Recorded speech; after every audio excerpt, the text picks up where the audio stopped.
Kia ora and welcome to Be On Air, series brought to you by Business Events Industry Aotearoa. My name's Lisa Hopkins. I'm the Chief Executive of Business Events Industry Aotearoa, and I'm thrilled to host the very first episode of this brand new venture for our organisation. With the help of our friends at Frank Podcasts, we'll not only be shining a spotlight on the people, places, and issues influencing our industry, but also showcasing individuals who inspire us, especially those making a difference in leadership. Through their stories, we hope to spark ideas and conversations that reach far beyond business events. And in case you're wondering, it won't always be me who will be at the helm of this, as we plan to get a helping hand with hosting duties from others within our very talented industry. Our first podcast takes us to the world of high-octane pace, competition, and national pride. New Zealand has a long and distinguished history in the field of motorsport, and today's guest is someone who continues to shape it. Entrepreneur, investor, lifelong racing enthusiast, Tony Quinn is behind some of the country's most exciting driving talent. He's also built world-class motorsport venues, including Highlands, Hampton Downs, Taupō International Motorsport Park, to name but a few. Tony's story goes well beyond the racetrack. It's about passion and entrepreneurship and seeing something special in talent, like Liam Lawson, while building an ecosystem that allows motorsport and the communities around it to thrive. Tony, welcome, and thank you so much for joining us. 2 days post the first F1 race in 2026 under brand new regulations. And I think, F1 in itself is a brilliant example of an incredible event. So how do you think it went? And even though Liam had a little bit of a challenge there from the start at the grid, but how do you think the event went in itself? Yeah, look, I was at the event, and I thought that the event was very, very good, to be honest. They had record crowds, good weather. My guys didn't do that well. I mean, I was there for Louis Sharp, Yep. Who's a Kiwi kid doing Formula 3. He crashed on Friday, or Friday, can't remember. Yep. Wasn't good, so that's paid to his season, I would say. He hurt himself, so that was bad. And then on Saturday and Sunday, particularly Sunday, the Triple Eight guys, Brock was involved in a crash, wasn't his fault, and Will was leading and finished second. And then, of course, Liam qualified really well, and we were expecting big things, and I think he would have delivered big things, but allegedly he overcooked it on the start line, and something went wrong with the car. I think I like the new regulations. I think they're good. I think it's good for the sport. The guys will, the teams will take a minute or two to get used to it.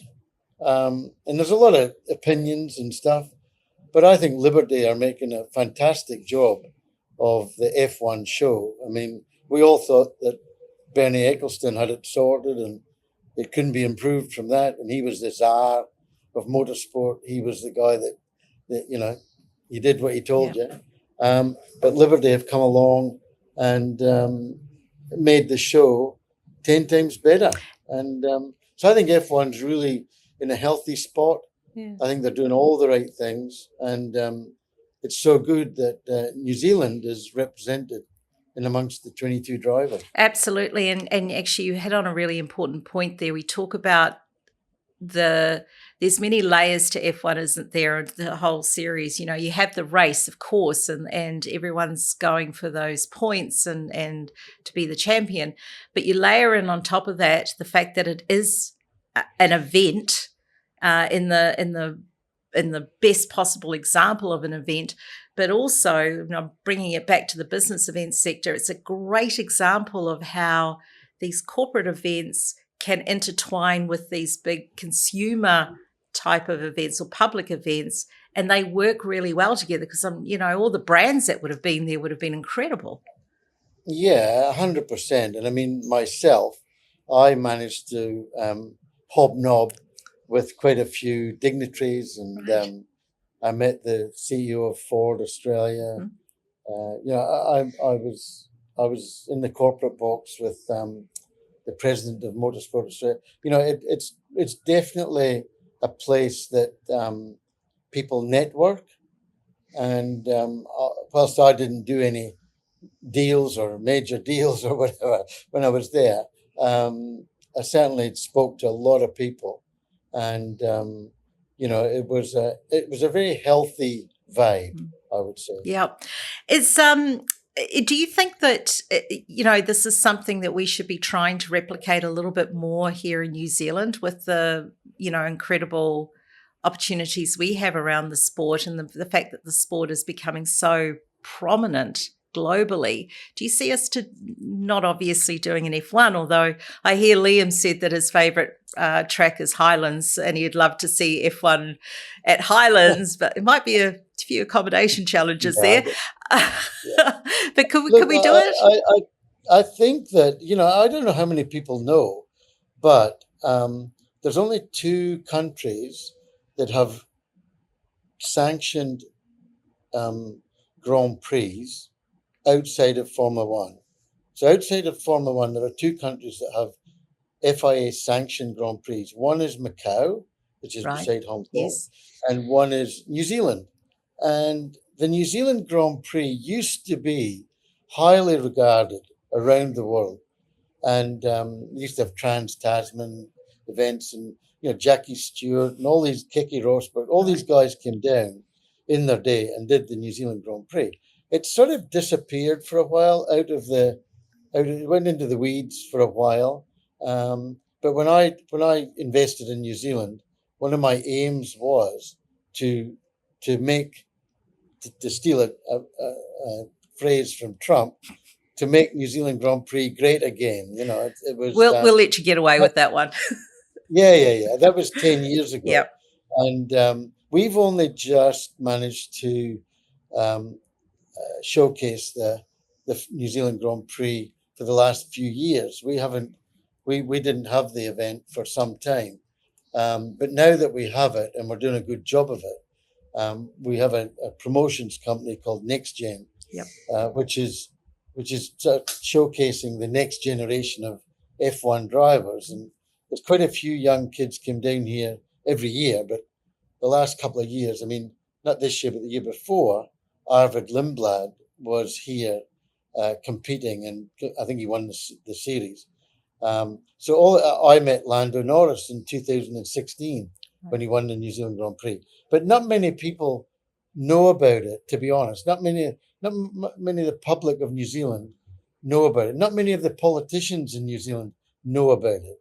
And so our job is to actually recreate the hype around the New Zealand Grand Prix. And it's going to take a few years for us to do it, but we'll do it for sure. And we're off and running. So we'll do our best. I suspect you'll have a lot of support, and a lot of support from the various industry associations that you would be working with on these sorts of things, as well as the various local bodies, because, as we know, major events are a big, important call for government at the moment, and they are investing in it. So hopefully they'll... It's a global thing at the moment.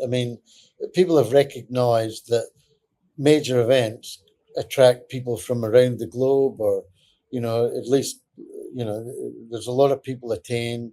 With the advent of Instagram and Facebook and all that stuff, the reach is so much greater than, if we think about 25 years ago, when you had the local newspaper, television station, and radio station sort of promoting the event. Nowadays, you can use social media to promote the event, but not only that, after the event, you have a whole trail of following exposure that helps you for next year's event. Yeah.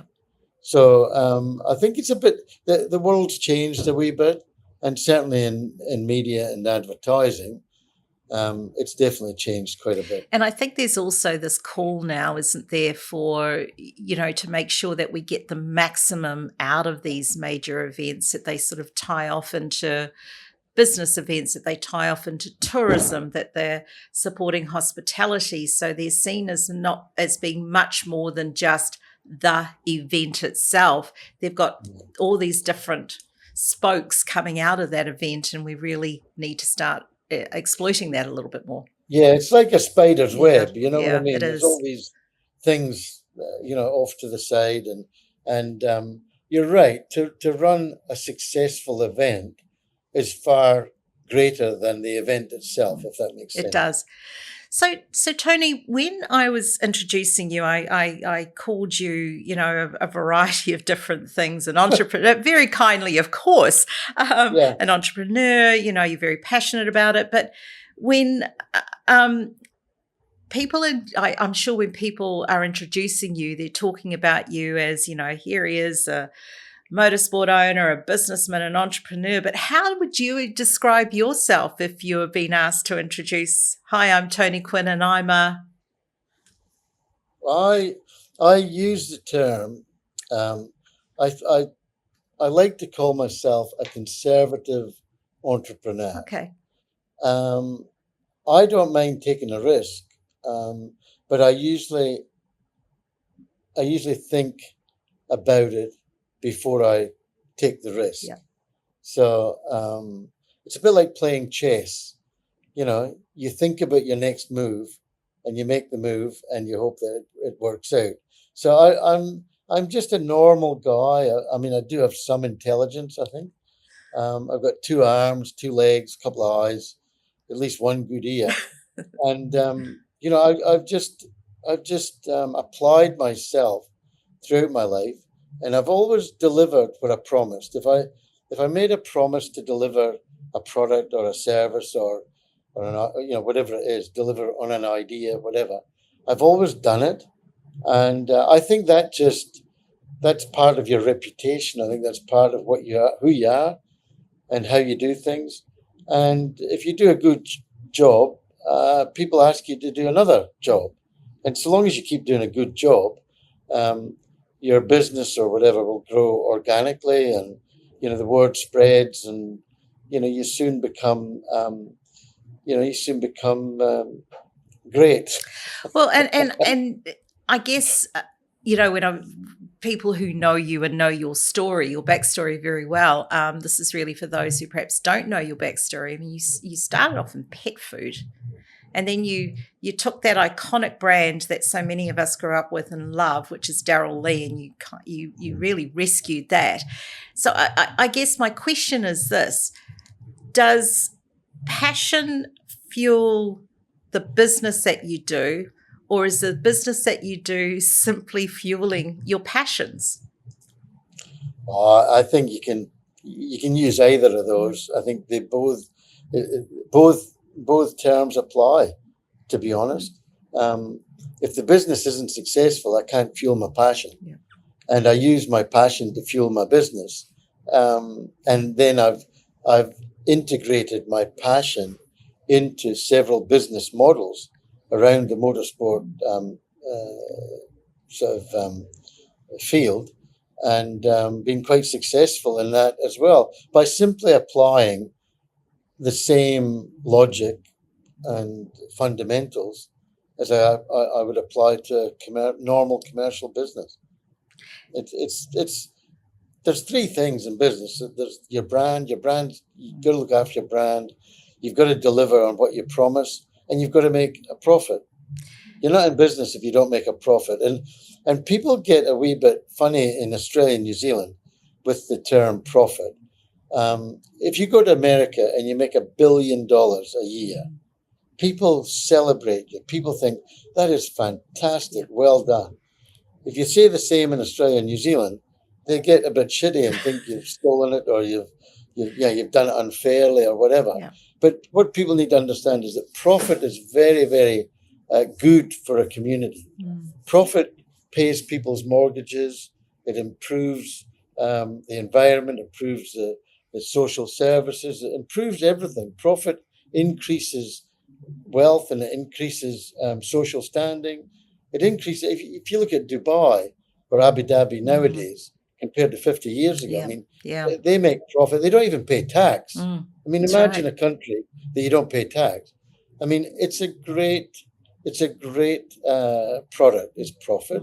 The opposite of profit is bankruptcy, Yeah. which is no good for anybody. Yeah. It's no good for your mortgage. It's no good for the community. It's no good for society. So I encourage people not to be embarrassed by making profit. I think you have to offer value, but you should definitely make profit. Well, I think it's very healthy. yeah, and I think coming back to that, also that theme of community, because one of the things I wanted to talk to you about was around the community that you've built through this ecosystem of motorsport infrastructure that you have, down in Cromwell and in the Waikato and Taupō. What was the vision, apart from the fact that you had a passion, but what was the real vision behind creating this extraordinary set of infrastructure and facilities that we're really lucky to have in the country? It's the sport that I'm involved in. If I was involved in swimming, I'd be building swimming pools and stuff like that. I think it's important in life. We're definitely only here once. I don't think I'm coming back again. And so I need to make the most of my time here. I've been fortunate enough to be successful, and therefore I've been able to set my children up as any parent would likes to do. Not too much, but more than enough. And so with my time that's left and my wealth that's left, I want to find good projects to invest in. And I think giving back to the community is good, so long as it's not abused. I think it's good. The Street Smart program that we run in New Zealand is an absolute no-brainer. It's amazing. It's incredible. I don't even understand why the government just does. And to be fair, I'm trying to create it and give it some grounding so that the government can do something with it. Because if we can save one young person from dying on the roads each year, we have done a fantastic job. Well, let's talk a little bit about Street Smart, because I have got a question I wanted to ask you about that. And perhaps just for everyone who's listening, can you just explain a little bit about Street Smart and what it's all about? Well, Street Smart was started a long time ago by Holden, and it was the Holden Street Smart. And they were going around and just giving young learner drivers extra tuition for the roads, for the real life situations that can arise on the road. And it went along for a while. And then when Holden folded up, the Street Smart thing stopped. And I was kind of unaware of it. I thought it was still going because Greg Murphy is the sort of face of it, if you like. And we spoke to Greg after a young fella got killed on the road in the Cromwell Gorge, very sadly. And his parents actually came to Josie at Highlands and said, look, we've raised this money through the internet thing. It was $11,000 or something like that. And they said, look, we don't want to do anything with it. Could you do something with it? And it's a difficult situation. You're dealing with a family that have just lost their child, and you want to help, but how can you help? And it just fell upon us that Street Smart would be a good idea, but it's folded. It's no longer there. And I said, you're kidding. And I thought it was carrying on. Oh no, such and such. It just faded away and nothing happened. And it had no budget. And I said, so what's the budget? What do we need to make it happen? And it was like $250,000 a year. And I said, that's friggin' ridiculous. And then somebody else said, for every young person that dies on the road, it costs the country and the community millions of dollars. Right. And I'm going, for one person, it costs the community millions in the tax that they would have paid, and the petrol that they would, in all of the things that they would have done. it costs millions of dollars out of the economy. Yeah. And I'm saying, wow. So I decided that I would back it for 3 years. And we're going to help build it into something that the government needs to make legislation where kids can actually shortcut or improve their license skills or whatever. That's up to them how they do that. But by doing this course, they improve their skills. And I'll have to tell you that we've already had several instances from people who have connected with us or emailed or phoned and said, look, I believe that what I learned at that Street Smart course actually saved my life. Wow. Yeah, we've had, like, I know of probably 5 or 6 instances like that in the past year.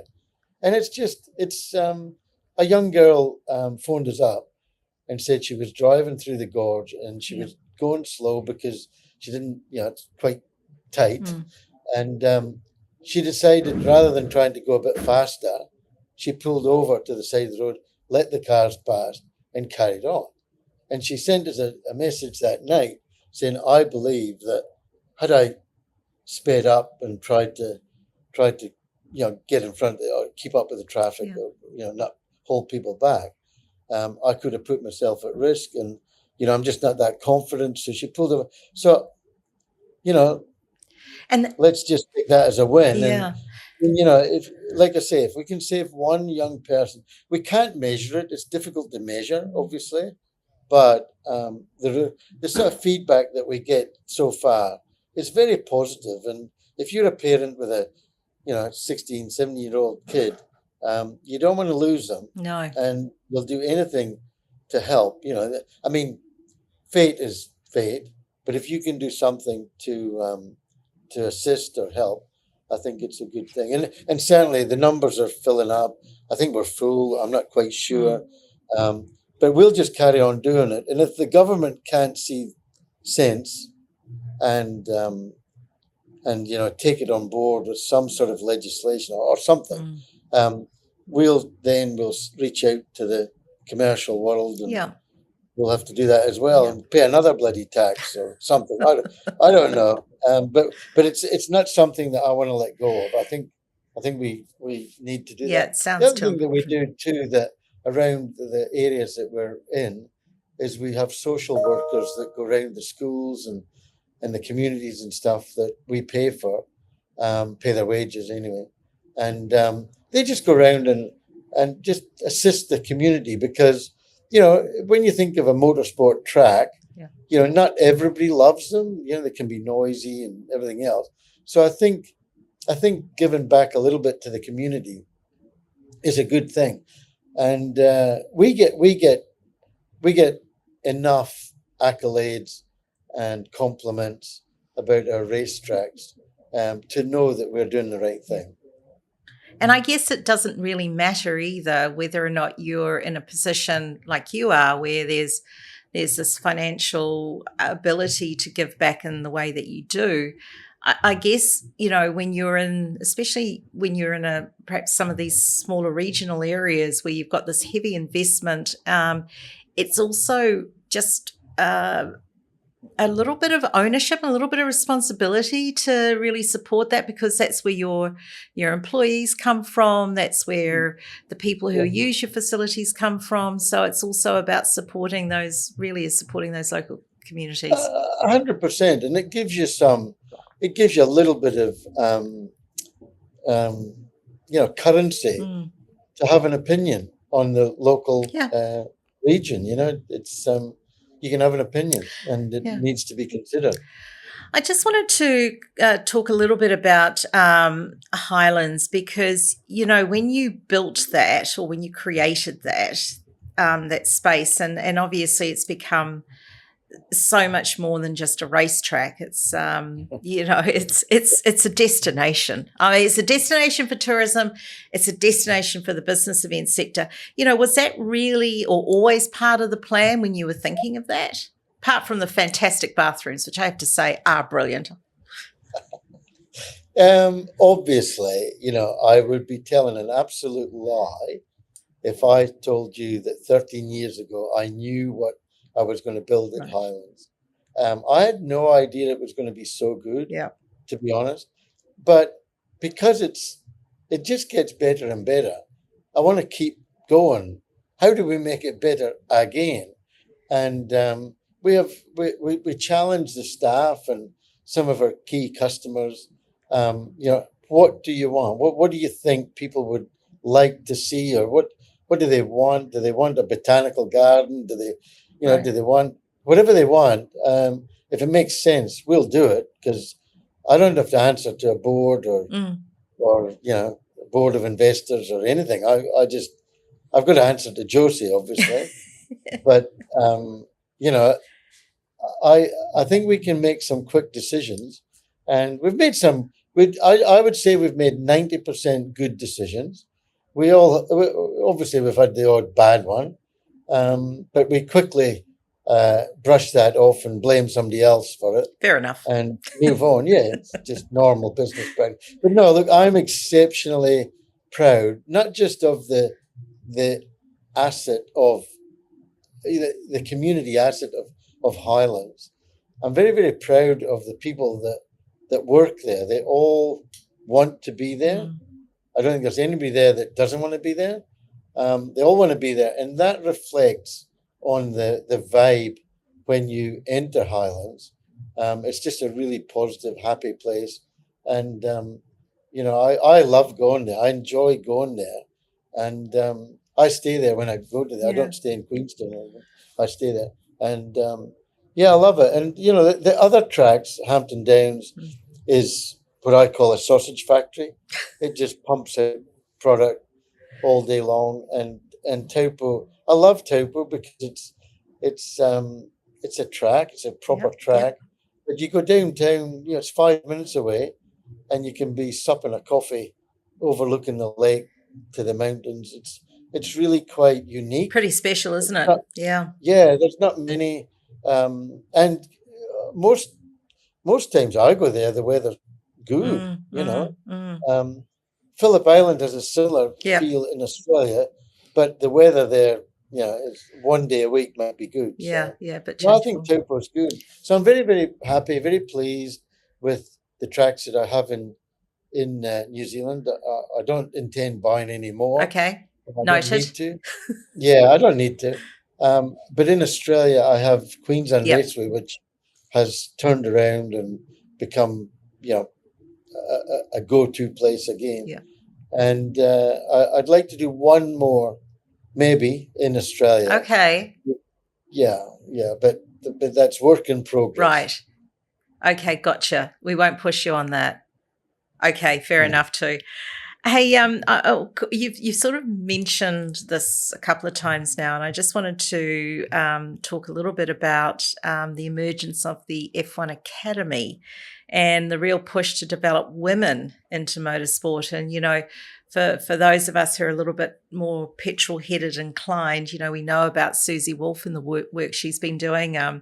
Great to see the likes of Hannah Schmitz sitting on the wall at Red Bull, and the work that she does. Last year we did at BEIA, we did a webinar for International Women's Day, and we were very lucky to have the Mayor of Rotorua, Tanya Tapsell, on it, and a certain young lass from Timaru, who also was featured very heavily and was a huge favourite out of that webinar. So you took a punt on young Josie Spillane few years back. When you did that, did you sort of think about, I'm doing this because, obviously she's got the talent, she's got the skills, but it was a little bit about how do you bring a more of a diverse type of people into this world, and is that something you do consciously or subconsciously? How do you approach that whole issue around how do we bring women into sport that's so heavily male dominated, like business events, which I guess is also pretty heavily female dominated? Yeah, you're going to get me into a lot of trouble here. I That's feel. Okay. No, you're in a safe space. I'm up for it. Look, I don't care what sex you are. I don't care whether you're a man or a woman. I don't care. If you're good at the job and you're capable, you can work for me anyway. But I think, and Josie's a case in point, where Josie came to me and didn't quite know what to do. Had no idea what a V8 was, or a flat 12 or whatever. No idea. Right. She could only tell the difference between a car, between the color. So the red one or the white one. That was the difference in the product. But Josie applied herself, and she's very articulate, very intelligent, and she's commercially savvy, which obviously is most important for me, because it gives me the confidence that I can trust their decisions. And everybody makes the odd mistake, so I do too. Mm. But Josie has done a marvelous job in New Zealand, and we're good friends as well as workmates, and we confide in each other on a personal basis as well. And so we've developed, over the 12 years, we've developed a lot more than just boss and worker, if you like. But Josie's earned that because she's very, very capable. And in the beginning, we have this term called old white men. There's lots of them in motorsport, and they were not having this young woman telling them how it plays out, And so there's a lot of mutterings behind the scenes and stuff like that. And for many years, I had to sort of protect Josie from that, because it can get quite nasty, or it can get quite awkward. But nowadays, all of those old white men have disappeared. Yeah. And Josie has huge respect in the industry, and not many men or women will go up against Josie if she's on an idea, or on a mission, if you like. And even in Australia, people know a lot about Josie Spillane, and she knows that they know that she has my 110% support. I just wanted to sort of think a little bit about too, and this is from a business perspective. Has there ever been a moment in your life where a decision could have taken you away from, say, motorsport, your passion, because it was this really risky kind of approach to something, and what did you do in that moment, and how did it sort of shape you in terms of your future decisions? Yeah, well, the moment that would be the most obvious one was when I crashed the Porsche at Townsville. Yes. And was very, very, very, very, very close to death. Yes. But I spent a week in intensive care, and then 6 weeks recovering, and weeks in wheelchairs and stuff. And I had plenty of time to reflect. And obviously your first reaction is, I'm not doing that again. That's stupid, because you reach an age where you just shouldn't be doing that kind of stuff at that level. And so I was pretty resolute that would be the end of it. And where that would take me, I don't know. But sitting in the wheelchair, and then as I was able to stand up and on crutches walk about, and I wanted to drive again, just on the road, and my left leg was buggered completely. Right. And so I could drive an automatic car, all right. Yep. Although my partner at the time said I'm crazy and everything else. Anyway, one day I went up to Queensland Raceway and said to my crew chief, Harry, I'd like to just drive the Nissan GDR around the track for 15 minutes, 20 minutes, just to see if I'm done with it or whatever. Anyway, I did it and absolutely loved it. I really enjoyed it. And I wasn't that slow either, which was a bit crazy. And so from that point on, I decided that I discovered that for the past 5 years prior to that, there was this expectation that I would go and race every weekend, or be on the podium, or win a trophy or whatever. There was this expectation, and people would say, well, how did you go on at the weekend? Where did you finish? And I would say 8th or 5th or something. and they say, "Oh, what happened?" Like, Wow. nothing happened. That's as good as that's as good as I could do at that time. But nowadays, I've got a totally different mindset when it comes to going on the track. I never looked behind me Right. when I used to race.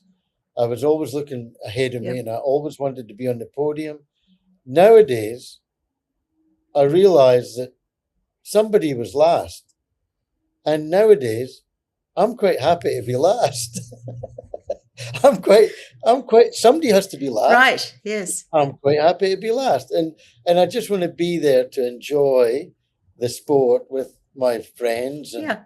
mates and buddies, and some of them think it's good. Oh, I beat Quinny. Well, if they don't beat me, that they don't have a career in motorsport for sure.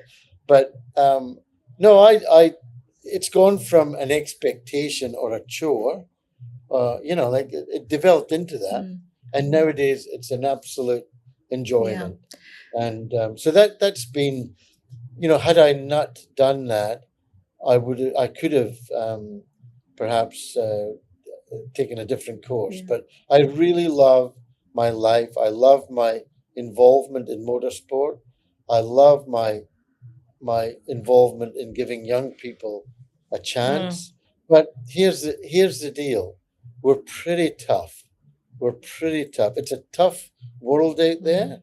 There's not a lot of cotton wool once you leave mum and dad and school.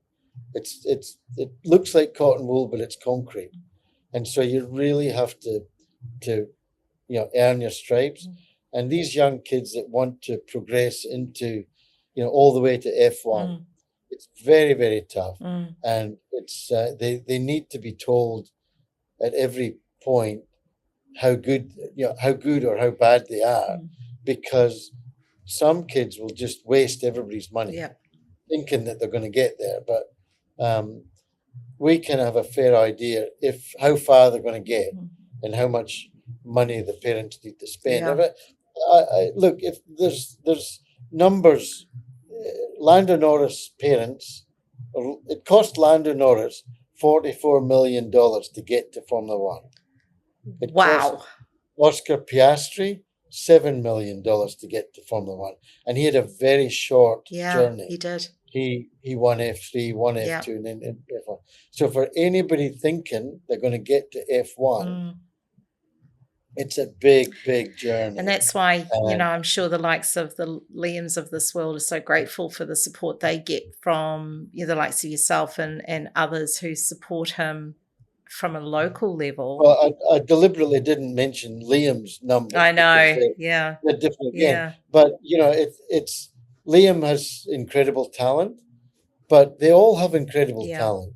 And when they all get together, it's tough. Yeah. It's really tough. And then there's somebody like Lewis Hamilton that's been there for 20 years. There's someone like Max Verstappen that seems to come from the back to the front. Incredible. Liam thought, they all the young kids think they're going to make it to the top, but it's just so hard. But life is like that. Business is not easy. That's right. Life is not easy. And if people want an easy life, I don't know where they're going to get it. I can't help them. Yeah. I don't know where it is. Well, that's a really nice segue into, as we close out this podcast today, it would be remiss of me not to ask you for your predictions for this year's F1. What do you think? What are you feeling? What are you sensing? What are you hearing? What do you hope? Look, my favorite guy in F1 is Lando Norris. Okay. Like I said, I met him when he was just a kid in New Zealand, and he was such a pleasant young man. And he is a marketer's dream. He is indeed, yes. He smiles, he looks good, he never puts a foot wrong. He is just a dream. And I was so pleased that he snuck in last year and won the championship, and that's it. Nobody can take that away from him. However, I think whilst he's good, there's a whole bunch of guys that are good. Clearly, Mercedes have jumped the field. and George is in a good spot. Kimmy's going to be hot on his heels. But honestly, this whole new regulation thing, new cars, has thrown a cat among the pigeons, seriously. And, for Liam and Arvid to qualify 8th and 9th or 7th and 8th, whatever it was, 7th and 8th, is really good. Yeah, amazing. It's really good. I think if Liam and Arvid just get their shit together, I think they'll be in the points in most races. Ferrari's going to be there. It's going to be tough. It's going to be tough, and Max will be there. Of forever. course, he will never. I mean, I saw something the other day where they were talking about, Max starting from the back of the grid, and it was a meme, and it was someone going, "Oh my God, I've just come into racing, watching Formula One. I'm a Red Bull supporter. Max is at the back. Oh, that's a tragedy." And someone who's been around a lot longer, also a Red Bull supporter, said, No. He's got this. And sure enough, he comes screaming back, and incredible. But it was also good to see Lewis up there as well on the weekend, I thought. Yeah, look, I thought it was a great event. Honestly, I think, as I said in the beginning, I think Liberty have done a marvellous job. Yeah. And, obviously the Netflix show helps. Started the whole thing. But I think just the way they run that show and the profit that's in it, all the teams, before Liberty got involved, you could buy a Formula One team for $2.50. I heard Jaguar got sold to Red Bull for $1 or something like that. Yeah.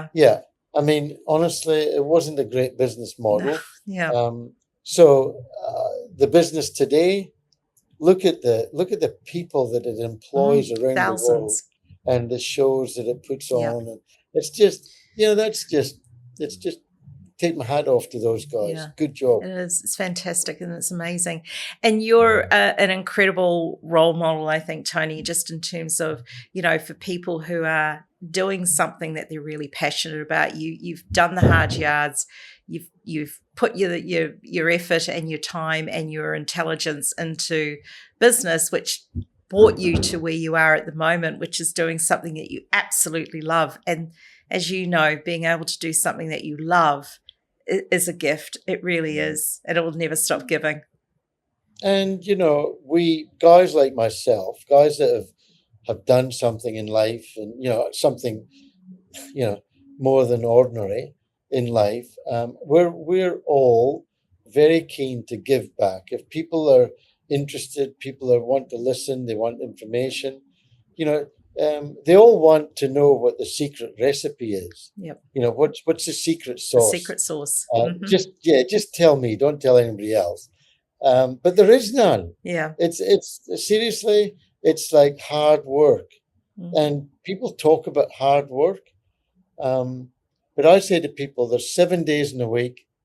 You can work 7 days a week, but let's just say you work 6.5 days a week and you spend half a day and you must go and see your mum in that half day, and you go and get a haircut and whatever else you have to do. And then you get back to work and you do that. And, young kids are going, yeah, I can do that. Yeah. And then I say, well, you've got to do that for a couple of decades. Yeah. Not right.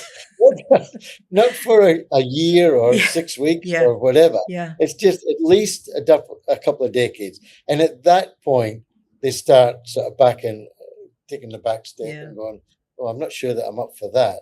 But that's what it is. I mean, honestly, people that make it big and continue to make it big, plenty of people come and go. Plenty of people come, rise quickly, and then fade away quickly. But for people that come and are steady and create massive wealth for the community, their employees, and all of that stuff, hats off to all those people that can do that, male and female. Yeah. It is equal opportunity, and I know that people will argue that, but it absolutely is. I mean, and yourself, women can do things that men can't. So and vice versa. But we can all do a lot of things together, or for each other or with each other. So it's just we were supposed to be a community. You know, the world is supposed to be a community. Sadly, you know, a lot of humans are greedy or whatever, and we're seeing that. You know, they have different views. You know, look, Tony, I just want to thank you so much for joining us, for being the first in our podcast. We really, really appreciate that. I mean, you know, from the racetrack to the incredible Highlands, which, as I say, I've had the privilege of being taken for a bit of a hot lap and, you know, sort of shunted between being absolutely terrified to being absolutely exhilarated at the same time. It was one of the best things I've ever done. That whole power and ability to bringing people together and creating, and which results in these extraordinary experiences, and that delivers on these really positive outcomes. You know, that's what we celebrate here at BEIA On Air. And I just, again, want to thank you so much for sharing your time with us today. Thank you so much, Tony. Well, good luck, and anytime. Appreciate it.